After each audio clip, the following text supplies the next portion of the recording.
Good morning safe city के साथ मैं हूं आपकी मेजबान ताहिरा अली राना और हमेशा की तरह आपके साथ मौजूद हैं जी मोहम्मद फाइक। फाइक, कैसे मिजाज हैं आपके? और जी आपके कैसे मिजाज हैं? फाइक, आप हमेशा मुझसे गिला करते हैं ना कि मैं नाजरीन के मिजाज के बारे में नहीं पूछ रही। उनका मिजाज जानना बहुत ज़रूरी है। हमारा मिजाज तो वो देख ही रहे हैं, ठीक है। हमारा मिजाज आप देख रहे हैं, लेकिन अंदर की जो फीलिंग्स होती है ना, वो नहीं आप देख सकते। वो हम किसी की भी नहीं देख सकते, तो हम आपकी भी नहीं देख सकते। लेकिन ये कि फीलिंग्स हमेशा पॉजिटिव रहनी चाहिए। अल्लाह पाक आपको हमेशा कामयाब करे। जो भी आज आपके प्लानिंग्स हैं, जो भी आज आप करना चाह रहे हैं, उसमें आपको हमेशा कामयाबियाँ मिले, ये हमारी दुआ है। और प्लानिंग बहुत ज़रूरी है लाइफ में। अपना दिन का आगाज़ प्लान करके कीजिए। अपने जितने भी गोल्स हैं उनको भी सेट कीजिए। टाइम फ्रेम डिसाइड कर लें कि आपने किस टाइम में कैसे काम को लेकर चलना है, ताकि जो आपने टाइम डिसाइड किया है उसमें आप अपने गोल को अचीव कर सकें। अच्छा ताहिरा, आज का प्लान सबसे पहले क्या था? सुबह उठ के आपका मेरा अभी चाय पीने का? चाय बिल्कुल चाय के सबसे पहला प्लान यही होता है। लेकिन उससे पहले एक बड़ी इंपॉर्टेंट चीज़ मैं बताना चाहूँगा हेल्थ के पॉइंट ऑफ व्यू से, कि हमें ब्रश जरूर करना चाहिए। बड़ी कॉमन सी चीज़ है, लेकिन हम नहीं करते। नहीं, मैं तो बिल्कुल सुबह उठते साथ सबसे पहले ब्रश करती हूँ। मैं ब्रश के बगैर अपने बच्चों को भी ये नहीं, अपने बच्चों को भी ये अक्सर हमें हैबिट्स क्रिएट करनी चाहिए कि जब सुबह सवेरे उठें या रात को सोने से पहले दांतों को साफ ज़रूर करें, क्योंकि ये अक्सर प्रॉब्लम क्रिएट हो रहे हैं आजकल, क्योंकि उस तरह की खुराक नहीं आ रही मार्केट में जिस तरह की आनी चाहिए। ऑर्गेनिक चीज़ें नहीं होती, तो लिहाजा हमें अपने बच्चों की केयर के लिए सबसे पहला इंपॉर्टेंट ये है कि उनके दांतों की केयर ज़रूर करें। अक्सर मैंने देखा कि चीज़ें हैं, लेकिन ये बहुत इंपॉर्टेंट रोल प्ले करती हैं। आप घर से कभी बाहर जाते भी हैं ना, मोस्टली बाहर निकलते हैं, तब भी आप अपने दांतों को वॉश कीजिए। किसी से बात करते हो, कितना बुरा इमेज आता है आपका। पूरे दिन की प्लानिंग का बड़ा गरक हो जाएगा अगर आपका दांत साफ नहीं हो और आप किसी से बात करें और आपके मुंह से स्मेल आ रही है। तो ये इस चीज़ का ख्याल बहुत रखना है आपने। और ये अक्सर होता है ना कि आप ऑफिस में जाते हैं तो हल्की सी परफ्यूम लगा लें। अगर परफ्यूम नहीं लगाते तो फिर आप मतलब इस तरह के कपड़े जरूर पहने कि आप है वो भी प्रेजेंटेबल होना चाहिए। आपके बाल ब्रश होने चाहिए। आपकी वो नहीं हो कि बाल बिखरे हुए और आप जा रहे हैं, आपको प्रेजेंटेशन देनी है तो लुक आपकी सबसे पहले नजर आ रही है। तो ये जरूरी नहीं होता कि आप कपड़े हमेशा कोई ब्रांड्स के कपड़े ही हों तो फिर ही आपकी पर्सनैलिटी बन सकती है। आप साफ सुथरे और अच्छे कपड़े, इस सेंस में कह रहा हूँ कि साफ़ सुथरे कपड़े हों, वो आप पहनकर बाहर निकलें तो फिर भी आपकी पर्सनैलिटी लोग कहेंगे वाह क्या बंदा है जी, इसने अपने आप को मेंटेन किया हुआ है। तो वैसे भी सफाई निस्फ़ ईमान है, तो इसलिए इस चीज़ का ख्याल हमें रखना बहुत ज़रूरी होता है। ये छोटी छोटी बातें हैं जो प्रोग्राम में अमल करें आप, और हमारी भी कोशिश होती है कि हम आपको इस तरह की छोटी छोटी टिप्स देते रहा करें। और आप भी हमें अपनी राय दे सकते हैं, अपनी सजेशन दे सकते हैं। प्रोग्राम के स्टार्ट में आपको बताती चलूँ कि ट्विटर पे हमारा अकाउंट है PSCS सेफ सिटीज़, आप उसको फॉलो कीजिए। फेसबुक का हमारा अकाउंट है जी पंजाब सेफ सिटीज़, उसको भी फॉलो कीजिए।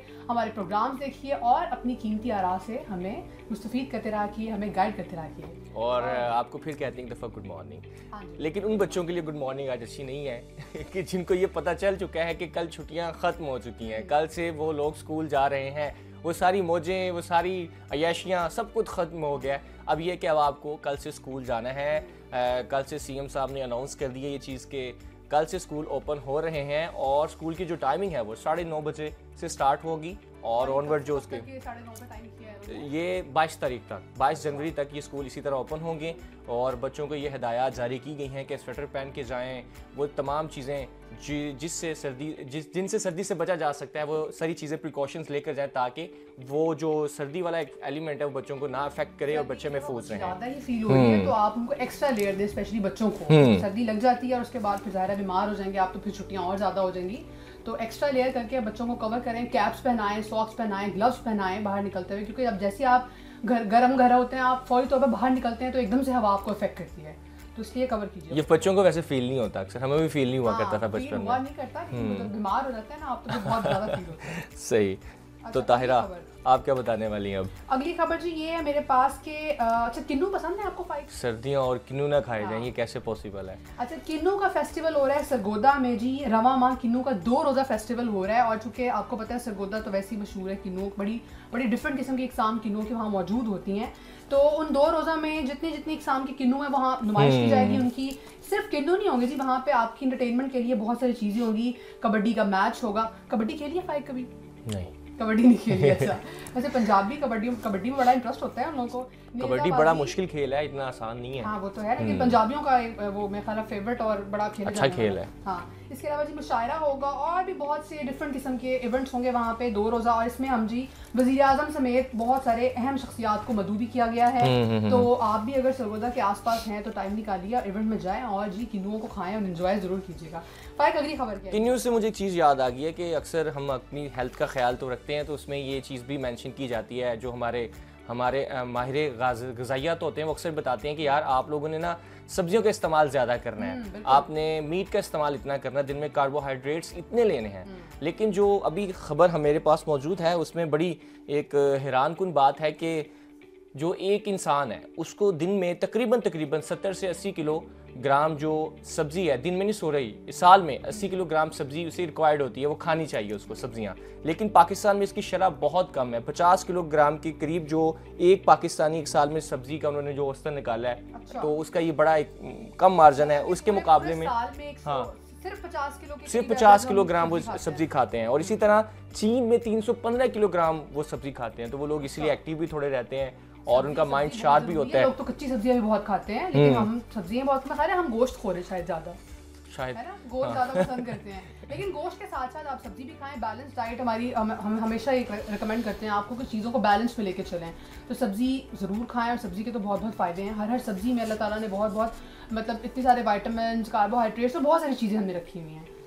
तो अगली खबर क्या है जी? अगली खबर हमारी ये है कि हमने सब्जी की भी बात कर ली, कुछ फ्रूट की भी बात कर ली। किसानों के लिए जी एक ऐप मुतारिफ कराई गई है, किसानों की रहनुमाई के लिए गाइडलाइन ऐप है। ऐप का नाम है जी लाइफ स्टॉक किसान रहनुमाई ऐप, जिसमें उनको गाइड किया जाएगा। जो रिक्वायरमेंट होगी, जो मालूमात चाहिए होंगी किसानों को, वो सारी उसमें प्रोवाइड की जाएंगी। अच्छा इनिशिएटिव लिया जा रहा है गवर्नमेंट ऑफ पाकिस्तान की तरफ से कि किसानों को जो अक्सर सहूलियात मुयसर नहीं होती थी अब वो उनको मिल जाया करेंगी। वो तमाम चीज़ें वो जो पूछना चाह रहे हैं उस एप्लीकेशन के थ्रू वो हासिल कर सकते हैं। वो तमाम इंफॉर्मेशन रिगार्डिंग काश्तकारी के किस तरह से काश्तकारी करनी है, कौन सा बीज इस्तेमाल करना है, कब कब पानी लगाना है और उसके क्या बेनिफिट्स हैं, ये सारी चीज़ें उस एप्लीकेशन में मौजूद होंगी। तो ये बड़ा अच्छा इनिशिएटिव है।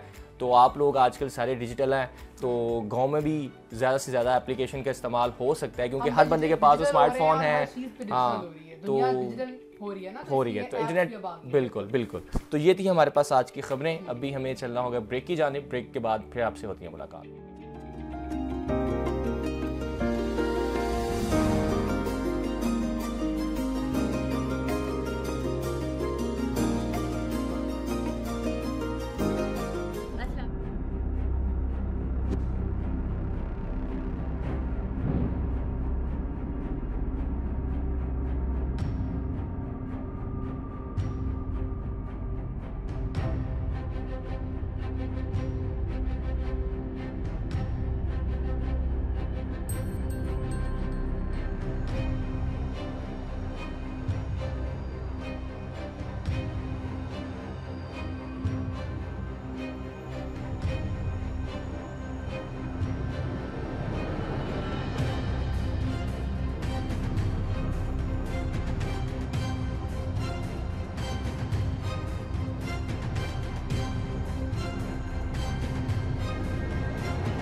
कंट्रोल नोट करें, विमेन सेफ्टी ऐप का हाई प्रायोरिटी केस है।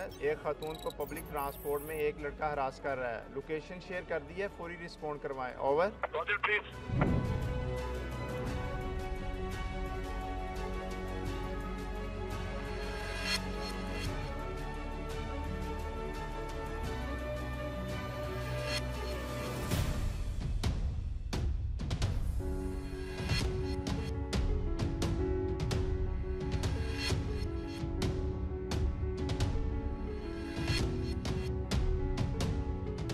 ख़वातीन किसी भी खतरे या परेशानी में वुमेन सेफ्टी ऐप के जरिए मदद तलब कर सकती हैं।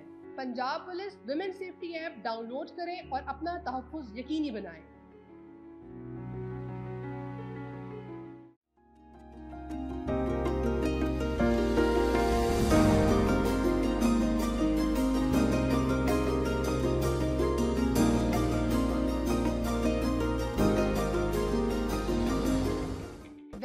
नाज़रीन, आप देख रहे हैं गुड मॉर्निंग सेफ सिटी और मैं हूं आपकी मेज़बान ताहिरा अली। अच्छा नाज़रीन, बात कर ली कुछ ख़बरों के बारे में। अब ट्रैफिक की अक्सर हम बात करते हैं, रोड पर निकलते हैं, देखते हैं कि जी ट्रैफिक वायलेशंस बहुत ज़्यादा होती हैं। हम हर बंदा हम में से जल्दी में होता है। हमें लगता है कि शायद ये 2 से 3 मिनट अगर हमने सिग्नल पर खड़े होकर वेट कर लिया तो पता नहीं कौन सी प्रेजेंटेशन छूट जाएगी, कौन सा काम लेट हो जाएगा, कौन सा तो बॉस हमें लेट मारेंगे। हाँ ठीक है, अगर आप लेट हो रहे हैं तो आप थोड़ा सा मार्जिन रख के निकलिए, 5 से 10 मिनट पहले घर से पहले उठ जाएं यार जल्दी। जब उठना तो है, अलार्म तो बजना है ना, तो अलार्म थोड़ा 10 मिनट पहले लगा लें। ट्रैफिक कवानीन कितने ज़रूरी हैं, क्या क्या खिलाफ वर्जियाँ हम उन पर करते हैं, इस सब बात करेंगे प्रोग्राम में। जी हमारे साथ मौजूद हैं फाइक, बताएं। और अभी एक रिपोर्ट भी आज नशर की गई है, उसमें बताया जा रहा है कि पंजाब में 958 ट्रैफिक हादसा हुए हैं, जिसमें से 445 अफराद शदीद ज़ख्मी हुए हैं, जो कि एक बहुत गलत फैक्टर है। उसकी रीज़न ये है कि हम लोग ट्रैफिक कवानीन को फॉलो नहीं करते, जिसके बायस ये हादसात हमें देखने पड़ते हैं। इसी हवाले से बात करने के लिए आज हमारे साथ प्रोग्राम में मौजूद हैं हैदर साहब, जो कि ट्रैफिक वार्डन है और इस वक्त रेडियो जॉकी के तौर पर FM 88.6 पर अपने ड्यूटी के फ़राइज़ सर अंजाम दे रहे हैं। इनसे पूछते हैं कि जो आवाम का इनके साथ रवैया होता है या फिर आवाम का जो इनके साथ राबता होता है फील्ड में, वो किस तरह का होता है। क्या आवाम जो हमारी शहरी हैं वो ट्रैफिक कवानीन को फॉलो नहीं करते या फिर ये जानबूझकर उनके चालान करते हैं। ये सारी चीज़ें इनसे पूछेंगे। इनको प्रोग्राम में खुशामदीद कहते हैं। बहुत बहुत शुक्रिया हैदर साहब कि आप हमारे प्रोग्राम में आए हैं। सबसे पहला सवाल मैं आपसे यही करूँगा, हर शहरी का सवाल होता है कि आप जानबूझकर लोगों को रोकते हैं, कैसा है? नहीं, ऐसा नहीं होता है। बीइंग फील्ड ऑफिसर जो है वो मैं रह के आया हूँ बाहर, और हमने डेफिनेटली जो ट्रैफिक ऑफिसर है उसकी ड्यूटी है ही फील्ड की, तो हम लोग यहाँ पर कहीं एडजस्ट होते हैं, इसमें आते हैं कि ज़रूरत होती है। जो फील्ड में बंदा है उसको मालूम है कि क्या हो रहा है। अभी 100 किस्म की डिफरेंट वायलेशंस हैं जो कि आपको पूरे दिन में जो है वो नज़र आएंगी। कोई कुछ करेगा, कोई कुछ करेगा, कोई कुछ करेगा, और फिर उसके बाद ये है कि सबसे बड़ी चीज़ ये है कि अपनी वायलेशन को एडमिट नहीं करना। मतलब एक सिग्नल, यस हमारी, जी एग्जैक्टली, अगर हमने सिग्नल जंप किया है तो बड़ी, वो पंजाबी में बड़ा मज़ेदार सा वो कहता था, वो की हो गया, इशारा ही कटे है। मतलब वो इशारा काटना या उसको जंप करने को वो कुछ नहीं समझते, वो तो समझते कि कोई वायलेशन नहीं है। तो इसलिए वायलेशन सब लोग करते हैं और बहुत ज़्यादा करते हैं। उसकी एक छोटी सी मिसाल आपको मैं ये देता हूँ कि हम लाइन लेन सिस्टम के ऊपर जो है वो ज़ेब्रा क्रॉसिंग के ऊपर हम लोग इतना ज़्यादा एजुकेट किया, अभी भी जो है वो सारा सिस्टम चल रहा है, चलान भी है, यस ओबियसली। तो जिस वक्त सिग्नल पे रुकते हैं, अभी तो लाहौर में सिग्नल ही बहुत कम हो गए हैं, पहले बहुत ज़्यादा सिग्नल था, अभी जब सिग्नल पे रुकते हैं तो हमारी कोशिश ये होती है कि हम आगे, अब वो एक आगे आया ना 2 फीट, तो आगे वाला जो उसके साथ वाला वो 3 जाएगा, जो उसके साथ वाला वो 4 जाएगा, जो उसके साथ पहले एक नंबर पे खड़ा है वो 8 फीट आगे जाएगा। वो होगा क्या कि जो चौक है उसके वो सेंटर में पहुंच जाएंगे। ज़ेब्रा क्रॉसिंग तो गई, वो तो खत्म हो गई, और फिर एक मैराथन है, जैसे ही सिग्नल खुलना है और उसके बाद वो रेस लगनी है वो बाइक्स की, कि जनाब वो समझ नहीं आ रही होती कि यार ये पता नहीं क्या करना क्या है, इस तरह से। तो ये छोटी छोटी ऐसी चीज़ें हैं कि जो हम लोग समझते हैं कि वायलेशंस नहीं है, बल्कि हम कहते हैं कि यार ऐ क्यों है। मतलब मैं 10 फीट के लिए आया हूँ जी, ये 10 फीट के ऊपर मेरा घर है, मैं 1 वे आ गया हूँ। अब वो 10 फीट में आप ये देखें कि आपके लिए नुकसान कितना हो सकता है, कि आपको कोई गाड़ी अगर खुदा ना खास्ता हिट कर दे तो फिर अब मज़े की बात यह है कि 1 वे भी आ रहे हैं, बच्चे भी बिठाए हुए हैं, हेलमेट भी नहीं पहना हुआ। और ये भी एक रेशियो देखी गई है कि जब सिग्नल ओपन होता है तो फौरन से लोग निकलने की कोशिश करते हैं, और दूसरी तरफ जो सिग्नल की ऑफ होता है उस तरफ से भी कोई एक आधी गाड़ी ऐसी जरूर होती है जो वायलेशन करना चाह रही होती है। इसी वजह से हादसा रूनुमा हो जाता है। तो वो कहते हैं कि हम तो निकल पड़े थे, सिग्नल तो बाद में बंद हुआ, बात बंद हुआ। असल में जो येलो सिग्नल का मतलब ही है, जो येलो लाइट है उसका मतलब ही ये है कि बस you are ready to move, ठीक है, कि पता सबको है, लेकिन और रेडी हो जाए कि अब आपने रुकना है। अगर अब हमारी कोशिश क्या होती है कि हम ये देखते हैं कि अच्छा वो पीली हो गई, और वो पीली हो गई, निकल, वो उस पीली के चक्कर में वो स्पीड को अप कर देते हैं, वो स्पीडिंग भी हो जाती है, और साथ में वो उधर से वो रेड हो गई। अब वो उस रेड में गुजर गया। अब अगर उससे कहें कि भाई आपने ये सिग्नल, मैं की करता जी चौक दे विच बार रुक जाता, ये बड़ा रुक जाता, मतलब क्या था, येलो लाइट हुई तो दैट मींस के यू हैव टू स्टॉप। अच्छा, एक बड़ा इन लोगों का इतराज होता है, शहरी बड़ा क्वेश्चन भी करते हैं कि हम गुजर रहे थे कि अचानक लाइट बंद हो गई। ये चीज आप क्यों नहीं फॉलो करते हैं कि जब आप सिग्नल के पास आ रहे हैं तब आपकी गाड़ी की जो स्पीड है वो स्लो डाउन होनी चाहिए। टाइमर भी तो चल रहा होता है, टाइमर अगर ना भी हो तो आपकी गाड़ी की स्पीड को स्लो होना चाहिए। ये एथिकली ऐसा हो रहा है। जी, मैंने यही बात की कि हमारी कोशिश ये होती है कि जब येलो हो गई है लाइट तो हम अपनी स्पीड को अप कर लें ताकि वो उसके रेड होने से पहले, लेकिन वो 1 सेकंड के लिए रेड हो येलो होगी तो वो हो चुकी, फिर वो कहते हैं मैं किस तरह रोक लेता, तो वो अगर मैं रोक लेता तो फिर आप लोगों ने मेरा, और अगर येलो का टाइम ड्यूरेशन हम बढ़ा देते हैं वो भी इतराज है कि कितना ज्यादा पड़ेगा। अच्छा, इसमें सिर्फ अनपढ़ या जाहिल लोग नहीं होते, पढ़े लिखे अफराद की गाड़ियों वाले जो हैं जो वायलेशन। अच्छा, नॉर्मली ये देखा है, कभी भी आप देखिए, चेक कीजिएगा, जो ट्रैफिक जैम होता है वो ज़्यादा गाड़ियों की वजह से होता है, वो बाइक्स की वजह से नहीं होता, वो ऑटो रिक्शा की वजह से नहीं होता, वो गाड़ियाँ आती हैं। होता क्या है, हमें ये होता है कि हम लोगों की कोशिश होती है कि जी, एक छोटी सी मिसाल उसकी ये है कि हम लोग कोशिश होती है कि कोई बंदा रोड क्रॉस करने लगे ना, ऐसे तो पहले मैं लंघना है, आप अपनी स्पीड अप कर देते हैं, उससे होता है एक्सीडेंट। हालांकि वो जो सड़क के ऊपर आ गया ना, उसका पहले राइट है सबसे, जो सबसे पहले, यस, जो सड़क के ऊपर सबसे ज्यादा राइट है वो पैदल चलने वाले। जो बंदा आके खड़ा हो गया, आप इंटरनेशनली किसी भी जगह पे चले जाए, गल्फ में चले जाएं, आप आके खड़े हुए हैं ज़ेब्रा क्रॉसिंग के ऊपर या सड़क की साइड पे जहाँ से क्रॉसिंग करनी है, आपकी जितनी बड़ी मर्जी गाड़ी है सब रुक जाते हैं, आपको रुकना पड़ेगा, आप रुकेंगे, वो पहले चलेगा फिर आप चलेंगे। यहाँ पे उलट है, किसी भी जगह पे अगर ट्रैफिक कंजेशन हो जाए, रश हो जाए, तो हमारी कंप्लेन ही होती है वार्डन इसी खड़ा, वार्डन इसी का इस करके रश हो गया। देखिए वार्डन्स का, देखिए कई जगह पे हो सकता है कि ऐसा हो, हम उसको नहीं कर सकते, कि होता ये है कि हमें ज़रूरत होती है कि किसी एक चौक में, किसी एक जगह पे जहाँ पे कुछ ज़्यादा ज़रूरत है ड्यूटी की, क्योंकि लोग जो हैं वो यहाँ पे, हमारी पाकिस्तानियों की या हमारे लाहौर वालों की कोशिश ये होती है कि एक गाड़ी के लिए एक बंदा हो, वो नहीं हो सकता। और दूसरे नंबर पे वार्डन्स भी जो है वो भी आम इंसान है, वो कोई सुपरमैन तो है नहीं कि वो उठा के गाड़ियों को साइड पे करेंगे। आप you have to follow the rules, आप, हाँ जी, आपकी अपनी जिम्मेदारी। जहाँ पे आपको वार्डन ने कहा कि आप रुक जाएं तो आप रुक जाएं, जब आपको वो कह रहा है कि यहाँ से मुड़ जाए तो आप मुड़ जाएं। तो आप अगर नहीं मुड़ेंगे, आप अगर खड़े होकर पूछना ही शुरू, अच्छा इधर नहीं मुड़ागा, अगर चला जाए तो फिर की करांगा, हम खुद भी तो चौधरी है ना, हमें क्यों रोका गया, अब वो चीजें होती हैं। अब उसमें होता ये है कि जब एक जगह पे जैम होता है तो वार्डन तो आगे खड़ा हुआ है, आप खड़े हुए हैं कोई 20, 25, 30 या 50 गाड़ियों के बाद, आपकी गाड़ी की आगे गाड़ियां खड़ी हैं, आपको नजर तो नहीं आ रहा। अब जब आपने 15-20 मिनट, आधे घंटे बाद उस जगह पे पहुंचना है जहाँ पे वार्डन खड़ा है, उतनी देर में आपने कुछ 6, 7, 8 दफा कंप्लेन कर देने कि वार्डन नजर नहीं आ रहा, वार्डन नजर नहीं आ रहा। तो वो होता ही है कि जब वहां पहुंचते हैं, हो यार ऐसे पागल हो, फिर आप क्या करें, आप फोन दोबारा नहीं करना, नहीं इधर खड़ा हुआ था। जो ऐसे होता ही है कि हम लोगों को जल्दी होती है, और सिर्फ हम लोगों को मतलब हर किसी को जल्दी है कि मैं पहले पहुंच जाऊं। राइट टू वे प्रेजेंट करने का जो कॉन्सेप्ट है वो हमारे अंदर नहीं है। मतलब प्रेजेंट करना है, मतलब आपके घर में कोई गेस्ट आया है, आप उसके सामने ट्रे में ग्लास और मशरूबात आप प्रेजेंट करते हैं, इसको कहते हैं राइट टू वे प्रेजेंट करना। आप एक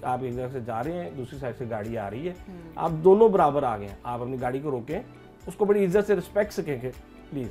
सर इसमें ये भी तो इशू है ना, ये है राइट टू वे प्रेजेंट करना। हम लोगों के पास लाइसेंस नहीं है, हम सीखते नहीं है, रोड साइंस है, हम उसके बारे में कोई नॉलेज नहीं है, कहाँ गाड़ी खड़ी कर सकते हैं आपको ये सारी चीजें नहीं मालूम। बिल्कुल ऐसे ही है, और हम सब बस अंडर एज लोग हैं, आप उनको गाड़ी दे रहे हैं अपनी, तो पेरेंट्स का तो बड़ा रोल है ना। पेरेंट्स का बहुत रोल है। असल में 2, 3, 4 चीजें इकट्ठी हो जाती हैं। अब वो देखें कि हमारे अंदर बच्चों की जो है चीजें चारी के बच्चों को काम पे लगा देते हैं, बच्चों वर्कशॉप पे काम कर रहा है, अब वो बच्चा वर्कशॉप पे काम कर रहा है, तो उसने पहली दफा सेल्फ जो है वो उसको गाड़ी को लगाना सीख लिया, सेल्फ दिया, गाड़ी स्टार्ट होगी, अब उसको गियर का पता चल गया, उसको क्लच का पता चल गया, उसको थ्रोटल का पता चल गया, उसको ब्रेक का पता लगा।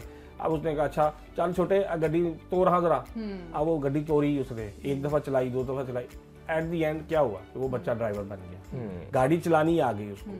अब वो गाड़ी चला रहा है, उसके साथ में वो मैकेनिक भी है, बट उसको रोड सेंस नहीं है, उसको अवेयरनेस नहीं है कि road signs, what are the road signs, road marking क्या है, मैंने किस तरह से किस साइड पे जाना है, क्या करना है क्या नहीं करना, उसको ये नहीं पता।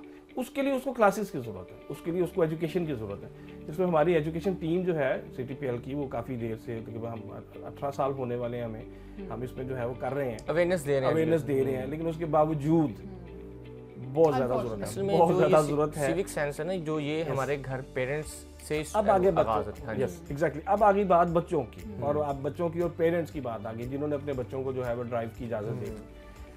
पर्सनली मैं अभी अगर कोई बात अगर कहूँ तो मैं अपनी मिसाल दूंगा कि मेरे बेटे को, मेरा बेटा माशाल्लाह 14 साल का होने वाला है, उसको अभी तक बाइक की किक नहीं करनी आती, नहीं अलाउ किया मैंने उसको, क्योंकि मुझे वो प्यारा है। जिनको अपने बच्चे प्यारे हैं वो नहीं अलाउ करें। हम यही रिक्वेस्ट करते हैं कि आप अपने बच्चों को, जो भी 18 के नहीं हुए, ID कार्ड नहीं बना, किसी वजह से ही ये एज लिमिट दी गई है ना, अदरवाइज आप क्यों जो है वो ये गवर्नमेंट या जिसने भी ये रूल बनाया उसको क्यों वो कहता कि 18 साल से पहले जो है उसको ड्राइव नहीं करने देना, किसी वजह से दिया ना। हैदर साहब आते हैं फील्ड के हवाले से, फील्ड में अक्सर ये कहा जाता है, और आपने सोशल मीडिया पे पिछले दिनों बहुत सारी खबरें गर्दिश करती भी देखी होंगी, कि जो अक्सर रिक्शा ड्राइवर हैं या जो बाइक्स वाले हैं आप उनका चालान ऐसे ही कर देते हैं, ये पब्लिक कहती है ऐसे ही कर देते हैं, तो उसके बाद अपना रिक्शा जला देते हैं इसी प्रोटेस्ट में, या फिर कुछ ऐसा वैसा वो करते हैं, अक्सर ऐसा आप देखने में आया। इसके पीछे क्या रीज़न होती है, ये बड़ा जानना ज़रूरी है। अच्छा देखिए फाइक, मैं आपको बताता हूँ कि जो बाइक राइडर्स हैं, हम बाइक राइडर्स या रिक्शा ड्राइवर्स जो हैं, आपने देखा होगा जिस जगह पे आपको जैम नज़र आएगी या ट्रैफिक रुकी हुई नज़र आएगी, उसके पीछे क्या मुहर्रिकात होते हैं? तो पीछे होता है रिक्शे, चिंगची रिक्शे हों या ऑटो रिक्शे हों। अब एक लाइन है, आप एक लाइन में खड़े करें, आप कोई बात नहीं, बहुत चौड़ी सड़क है, बहुत बड़ी बड़ी सड़कें हैं, तो आप उसको जो है वो एक लाइन में रहें, एक लाइन से चलते रहें। आप एक लाइन, दूसरी, तीसरी, अब 4 या 5 लेन की जो है सड़क है, उसके बाद 3 लेन के ऊपर जो है वो रिक्शे खड़े हुए हैं, तो इन दैट केस क्या होगा? वो ट्रैफिक जैम होगा। अब जब उनको चालान करेंगे तो फिर वो रिक्शा जलाएंगे। मतलब ये कि अगर हम बात ये की जाए कि हम कंप्लेन तो करते हैं, लेकिन हमें खुद जो है वो फॉलो, सबसे पहले रूल्स को खुद फॉलो करना। बिल्कुल ऐसे ही है। ठीक है, दोबारा से इस टॉपिक पे फाइक दोबारा बात करेंगे। बड़ा इंपॉर्टेंट टॉपिक है क्योंकि हमें जानना बहुत ज़रूरी है। तो अब लेते हैं छोटी सी ब्रेक और उसके बाद फिर से हम शो को कंटिन्यू रखेंगे। आपने हमारे साथ रहें।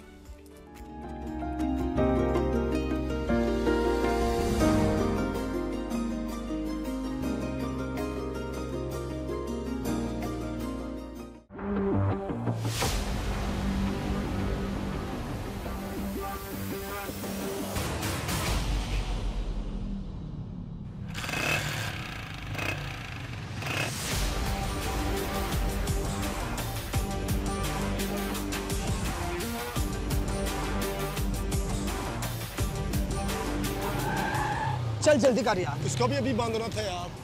चल जल्दी कर, कोई वाल्डर नहीं है यार, जाने दे।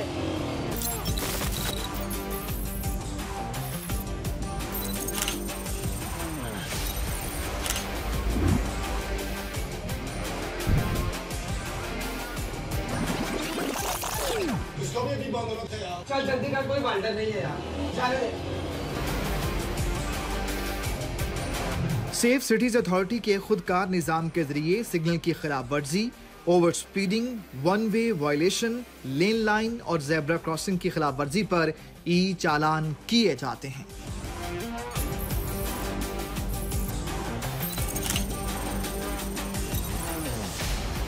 आलमी दायरा शुमारियात निम्बियो के मुताबिक सेफ सिटीज के इंटेलिजेंट ट्रैफिक मैनेजमेंट सिस्टम की बदौलत आलमी रैंकिंग में लाहौर के ट्रैफिक इंडेक्स में नुमायां बेहतरी आई है।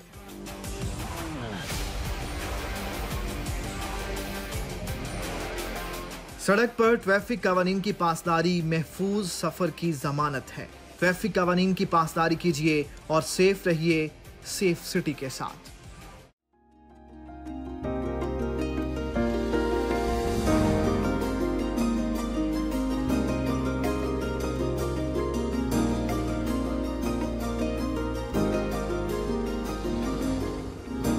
Welcome back once again. और अब जिस मौजू पर हम बात करने वाले हैं वो मौजू बहुत ही सेंसिटिव है। वो इस हवाले से है स्मोक, जो कि लाहौर में हर वक्त रहती है। अक्सर सर्दियां जब भी आती हैं तो स्मोक अपने डेरे जमा लेती है। और आपको बताते चलें कि महकमे माहौलियात और सेफ सिटी स्मोक के मुताबिक, सेफ सिटी स्मोक जो हमारा रिडार है उसके मुताबिक हम रोज़ाना की बुनियाद पर स्मोक के हवाले से जो AQI होता है लाहौर का, वो आपको अपडेट देते रहते हैं। हमारा बुलेटिन डेली बुनियाद पे जाता है और AQI अब थोड़ा सा कम हो गया है।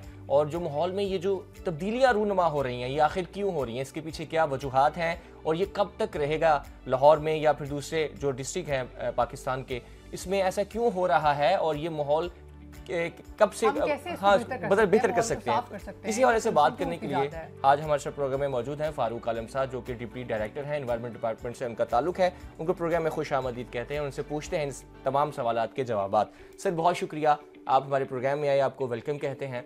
बताइएगा कि ये जो स्मोक है, आखिर स्मोक है क्या और ये लाहौर में ही क्यों है?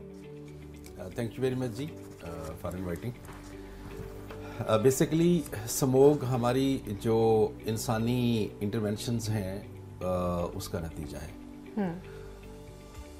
आप देखते हैं कि पहले 15-20 साल पहले स्मोक का कोई कॉन्सेप्ट नहीं था, यही शहर था और यही हमारी एक्टिविटीज़ थी। लेकिन जैसे ही आबादी का लेवल जो है वो उस लेवल से आगे गया और हमारी एक्टिविटीज़ जो है in the form of combustion, ख़ास तौर पे मैं कहूँगा इसमें स्टेशनरी सोर्सेज की कंबस्चन कह लें और मोबाइल सोर्सेज की कंबस्चन कह लें, जिसमें गाड़ियाँ आ जाती हैं, इंडस्ट्रीज आ जाती हैं।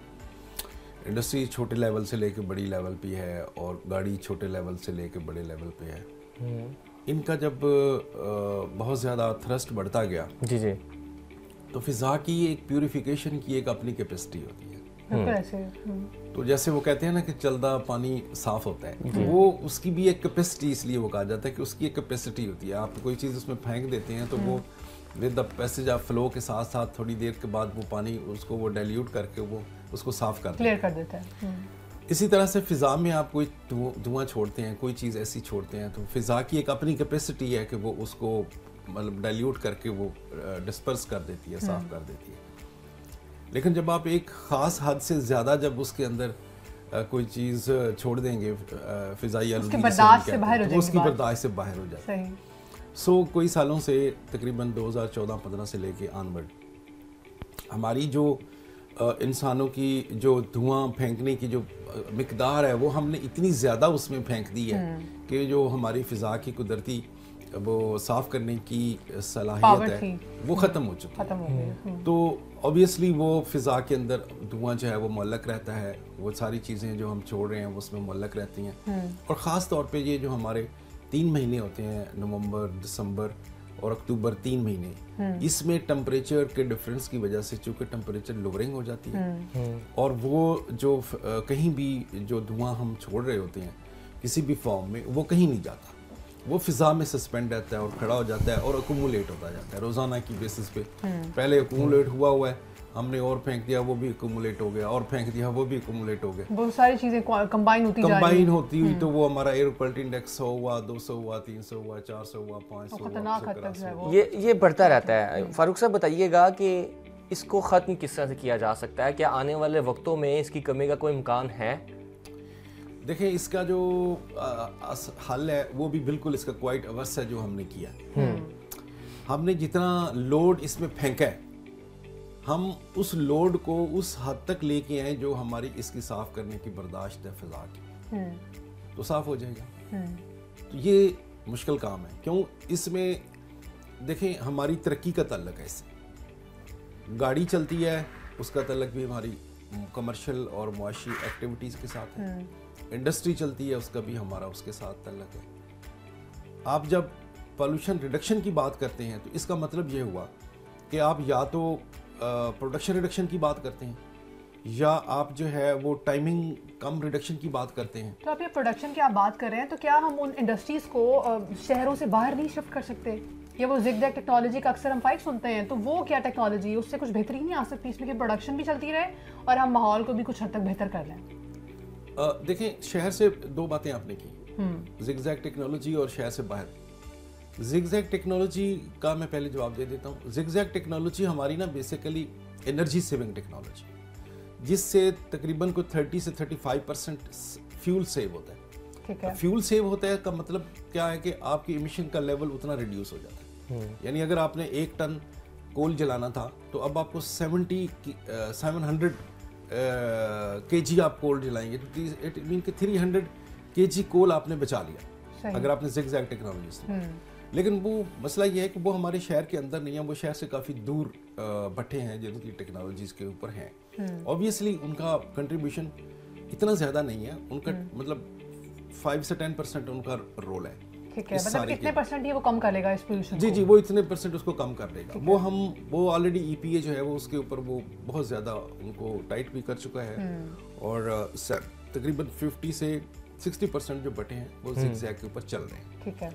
दूसरी बात शहर से शिफ्ट करने की बात है, ये किसी हद तक बात ठीक है, पार्शियली ठीक है कि आप अगर जो आपकी मोस्ट पोल्यूटिंग इंडस्ट्री है, जैसे हम कहते हैं कि जी जो हमारी जो लोहा पिघलाने वाली भट्टियाँ हैं या सरिया बनाने वाली जो भट्टियाँ हैं वो लाहौर में सबसे ज़्यादा हैं और उनका कंट्रीब्यूशन इंडस्ट्रियल सेक्टर को अगर देखा जाए तो वो सबसे ज़्यादा लाहौर है। अगर आप उनको बाहर शहर से निकाल देते हैं तो that can be a solution, लेकिन इसकी आप कॉस्ट देखें ना क्या होगी। आपने उसको शिफ्ट करके लेके जाना है और किसी इंडस्ट्रियल एरिया में लेके जाएं तो ये हो सकता है, लेकिन इशू ये है कि इंडस्ट्रियल रोल जो है वो 10 से 15% से ज़्यादा टोटल नहीं है। अच्छा। अगर हम इनको ले भी जाते हैं तो 10 से 12-15% जो है वो हम रोल उसको रिड्यूस कर पाएंगे। इस दफ़ा महकमा माहौलियात ने ये 2 महीनों के दौरान नवंबर, अक्टूबर, दिसंबर, तीनों महीनों में किसी भी इंडस्ट्री को नहीं चलने दिया जिसके ऊपर एयर पोल्यूशन कंट्रोल सिस्टम नहीं लगा हुआ। तो हमने उसको तो इंतहाई कंट्रोल करके रखा है, और अभी भी आके कोई बंदा देख ले तो किसी भी फैक्ट्री से आपको काला धुआं लाहौर में नजर नहीं आएगा। तो इट मीन्स कि वो इम्पैक्ट इतना ज़्यादा नहीं है एयर पोल्यूशन की AQI के बढ़ने का। अगर हम इसको रिड्यूस करना चाहते हैं तो बड़ी ही क्लियर बात है कि जो हमारा ट्रैफिक का रोल है शहर के अंदर वो 70% से कम नहीं है। तो अभी हम मतलब फिगर्स इकट्ठे कर रहे हैं, तो मुख्तलिफ लोगों ने अदाद शुमार दिए हैं, जैसे अर्बन यूनिट ने दिया है, उन्होंने तो 83% कह दिया, और दूसरे जो है एक और था वो 43%। लेकिन मेरा ख्याल ये है कि ये 60-70% से कहीं भी कम नहीं है। मतलब ह्यूज रोल सारा ही ट्रैफिक रोल जो है वो गाड़ियों का है हमारा। लाखों के हिसाब से, मिलियंस के हिसाब से गाड़ियां शहर के अंदर चलती हैं। आप अगर उनको टोटल सम अप करें तो वो tons of the air pollution load बनता है।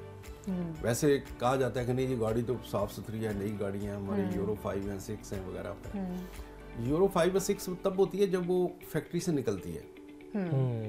जब वो फैक्ट्री जब आ जाती है 5-6 महीने साल चल जाती है, वो तो हमारी सड़कों, हमारे फ्यूल और हमारे एटीट्यूड की वो आदी हो जाती है। ऐसे है, बिल्कुल ऐसे। तो हम उसकी उस तरह से मेंटेन नहीं करते, हमारा ऑयल उस तरह से नहीं है, पेट्रोल उस तरह से नहीं है, ट्यूनिंग नहीं करवाते गाड़ियों की, नहीं करवाते। अगर ये सारा कुछ करवा भी लें तो फिर भी जो उसकी एमिशन तो है ना, पेट्रोल पे चलती है ना, बिल्कुल पेट्रोल उसने चलाना है तो उसका धुआं तो निकलना है, वो तो बर्न तो होना है, विजिबल होगा या अनविजिबल होगा। वो जब निकलेगा तो आप जो मिलियंस ऑफ द गाड़ियां हैं उनके थोड़ी थोड़ी पोल्यूशन को आप इकट्ठा करेंगे तो वो एक ही एरिया तो हमारा सफ़ीर लाहौर ही है ना, तो वो जब इतना ज़्यादा होगा तो उसका लेवल जो है वो काफ़ी ज़्यादा मतलब हम ज़्यादा पब्लिक ट्रांसपोर्ट का इस्तेमाल कर लें, अगर हमें कहीं करीब जाना है तो हम साइकिल का इस्तेमाल भी कर सकते हैं। ऑब्वियसली सबसे पहले जो एक हमारा करने का काम है ना, हमारी जो मैस पब्लिक ट्रांसपोर्ट है ना, इसको इम्प्रूव करना इंतहाई ज़रूरी है। मैं आपको मिसाल दूं कि मैं जो है वो पेरिस में भी रिसेंटली गया था इसी के लिए, देखने के लिए कि वो कैसे इसको कंट्रोल कर रहे हैं। इससे पहले मैं ओसाका गया था, जापान में टोक्यो गया, हिरोशिमा गया, तो पर्पस यही था कि एयर पोल्यूशन कंट्रोल कैसे होती है वहाँ क्या सिस्टम चल रहे हैं, किस तरह से जी। तो उसमें जो उन्होंने बेसिकली ये जो हमारी स्मॉग है ना, ये हमारी अर्बन प्रॉब्लम से रिलेटेड है, और एक ये अर्बन प्रॉब्लम है, ठीक है। इसको कोई एक बंदा एक तरीके से ठीक नहीं कर सकता, इसमें सबका इंडिविजुअल रोल है। इसमें जैसे अर्बन में आप डेवलपमेंट में सब एजेंसीज का रोल है, डेवलपमेंट एजेंसीज का रोल है, इसी तरह से स्मोक कंट्रोल के अंदर डेवलपमेंट एजेंसीज और एडमिनिस्ट्रेटिव एजेंसीज और रेगुलेटरी एजेंसीज जैसे हम हैं, इन सारों का मिलके कलेक्टिव रोल है, कलेक्टिव रोल। और इसके साथ साथ हर पर्सन का इंडिविजुअली रोल भी इसमें मेंशन है। ऑब्वियसली वो जब तक नहीं होगा आप क्या कर रहे हैं ना, आप किसी के ऊपर सख्ती ज्यादा करेंगे तो तभी मसला होगा। एग्जैक्टली। जब मैस ट्रांसपोर्ट की हम बात करें तो सारे लोगों ने, मैं तीनों शहरों की मिसाल दे रहा हूँ, दोनों कंट्रीज को, उन लोगों ने सबसे पहले तो मैस ट्रांसपोर्ट को डेवलप किया है, इंफ्रास्ट्रक्चर उसको डेवलप प्रॉपर। हाँ जी। तो वहाँ पे जब एक बंदे को पास नज़दीक तरीन उसके पास मैस ट्रांसपोर्ट अवेलेबल है, हाँ वो स्ट्रीट कार की शक्ल में है, स्ट्रीट ट्रेन की शक्ल में है, या जो है वो किसी भी फॉर्म में है, वो अपने घर से 10 मिनट या 15 मिनट से ज़्यादा उसको वॉक नहीं करनी पड़ती, 15 मिनट वॉक, 10 मिनट वॉक के बाद उसका स्टेशन करीबी फैसिलिटी भी है और प्रॉपर अच्छी फैसिलिटी भी है, अच्छी फैसिलिटी है, अच्छी फैसिलिटी है। तो वो नेटवर्क जब है पूरा, मतलब आप ऊपर से भी कनेक्टेड हैं, सब ग्राउंड पे भी आप कनेक्टेड हैं, आपने जहाँ भी जाना है, सर्कुलर रेलवे भी है, तो सारे किस्म की लोग, तो उसमें पहला काम क्या हुआ कि आपकी जो पर्सनल गाड़ियां हैं वो रिड्यूस हो गई, बिल्कुल। तो जब एक गाड़ी जो है वो हजारों लोगों को, सैकड़ों लोगों को लेके जा रही है, तो फिर एक कार जो है वो सिर्फ एक बंदे को लेके जा रही है, तो ये कॉन्सेप्ट जो है ना, ये हमें बिल्कुल इसको खत्म करना पड़ेगा। सबसे पहले तो जब हम इसको करेंगे ना, हम मेरा ख्याल में बहुत पीछे आ जाएंगे, बहुत पीछे आ जाएंगे। फिर हमारी रोड्स का जो नेटवर्क है उसको इम्प्रूव करने की बहुत ज़रूरत है। अच्छा। एक रोड जो है वो फर्ज कर लें, फिरोजपुर रोड बन रही है, मुल्तान रोड बन रही है, या जो भी कोई अगर एक रोड बन रही है, तो आप देखें कि वो मट्टी के बादल उसके ऊपर जो है ना वो मंडला रहे होते हैं, इतनी ज़्यादा मट्टी जो है ना वो उसके ऊपर वो हम कर रहे हैं। तो अगर ना भी बन रही हो तो उसकी हालत इस तरह की होती है, कहीं से टूटी हुई है, कहीं से जुड़ी हुई है, कहीं से खड्डे पड़े हुए हैं, तो वो मट्टी इतनी ज़्यादा उड़ती है कि वो फिजा जो है वो सारी उसको भी आलूदा कर देती है। आखिरी सवाल सर करेंगे, हमें बताइएगा कि ये जो माहौलियाती तब्दीलियाँ हैं आने वाले वक्तों में, ये जो 4 मौसम पाकिस्तान में आते हैं, क्या इसकी किसकी रेशियो ज़्यादा हो सकती है? सर्दियाँ ज़्यादा हो सकती हैं, गर्मी ज़्यादा हो सकती है, या कोई ऐसा मौसम है जो बिल्कुल ही खत्म हो जाएगा?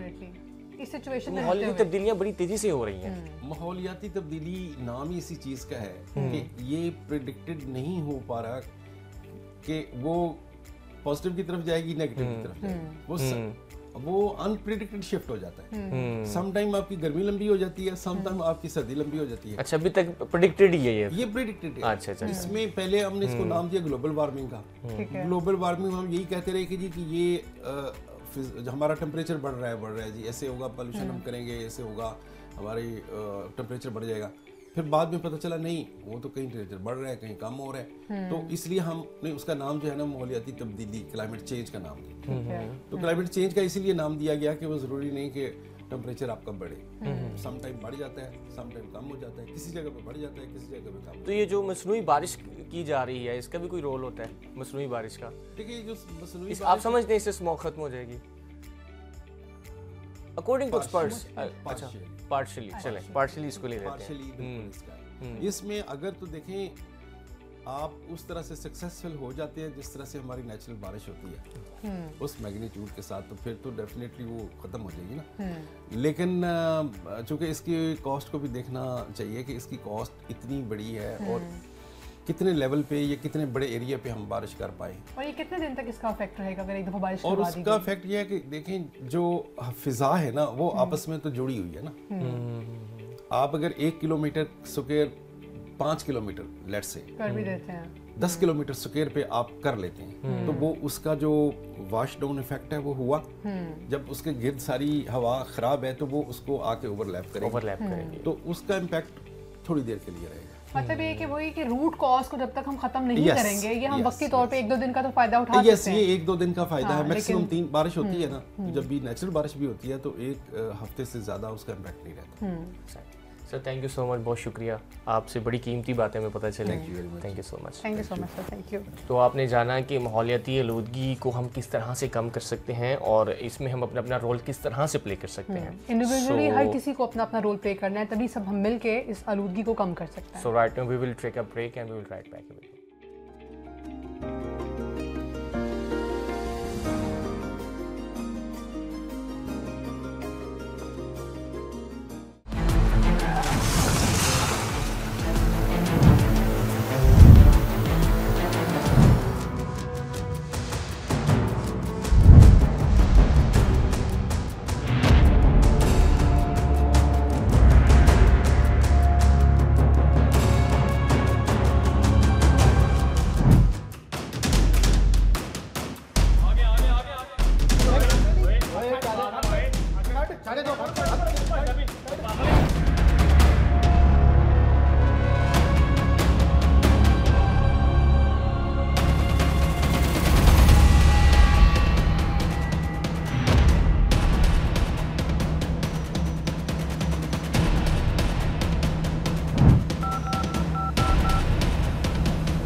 Our representatives are currently busy.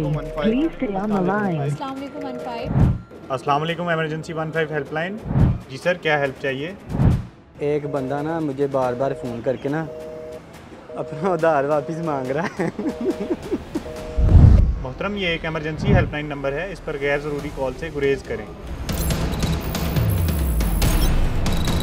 अस्सलाम वालेकुम।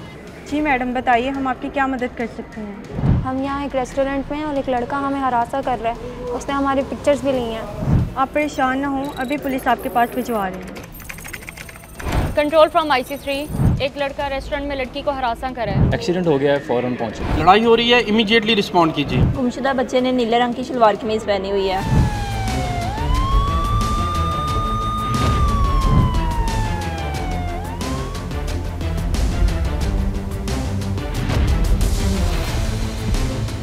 वन 5 पर लाहौर समेत पंजाब भर से रोजाना 80 से 90 हज़ार कॉल्स मौसूल होती हैं। रोजाना मौसूल होने वाली कॉल्स में 85% गैर मुतल्लका होती हैं। शहरियों से अपील है कि 15 पर गैर जरूरी कॉल से इज्तनाब करें ताकि मुसीबत में फंसे शहरियों की बरवक्त इमदाद की जा सके।